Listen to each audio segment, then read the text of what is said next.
समृद्धी महामार्गावरनं प्रवास करणाऱ्या नागरिकांसाठी एक महत्त्वाची बातमी समोर येते। आता समृद्धीवरील प्रवास महागणार आहे।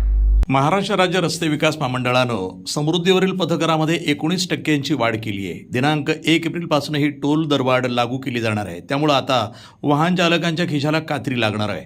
समृद्धी महामार्ग सुरू झाल्यानंतर मुंबई ते नागपूरपर्यंत प्रवास करण्यासाठी कार चालकांना 1445 रुपये तर नागपूर ते इगतपुरी प्रवासासाठी 1290 रुपये टोल द्यावा लागणार आहे। नागपूर ते मुंबई या 700 किलोमीटर अंतरापैकी नागपूर ते इगतपुरी हा 625 किलोमीटरचा मार्ग सुरू झाला आहे, तर येत्या महिनाभरामध्ये इगतपुरी ते आमने हा उर्वरित 76 किलोमीटरचा मार्गही सेवेत दाखल होणार आहे।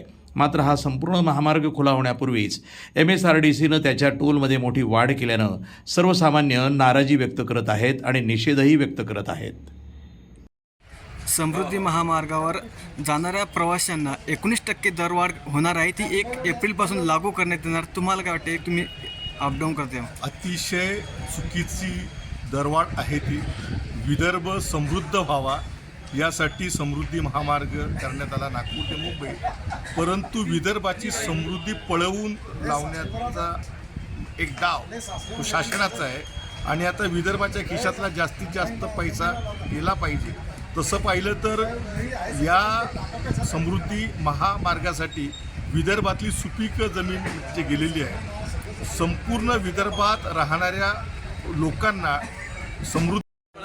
साहेब, समृद्धी महामार्गावर जाणाऱ्या प्रवाशांसाठी MSRDCने 19% वाढ केली आहे। ही वाढ 1 एप्रिलपासून लागू होणार आहे। काय प्रतिक्रिया आहे? समृद्धी महामार्ग अजून लोकांना पचनी पडलेला नाही आणि अशा अवस्थेत एखादी गोष्ट फेमस व्हायच्या आधीच त्याची किमती वाढवून द्यायच्या, हे काही तर्कसंगत नाही आणि शासनाला पण परवडणारं नाही आहे। समृद्धी महामार्ग आधी लोकप्रिय बनवला पाहिजे, त्यात कमीत कमी शुल्क ठेवून तो महामार्ग कसा चांगला होईल, लोकप्रिय होईल, बिना अपघाताचा प्रवास त्याच्यावर कसा होईल याच्याकडे लक्ष दिलं गेलं पाहिजे।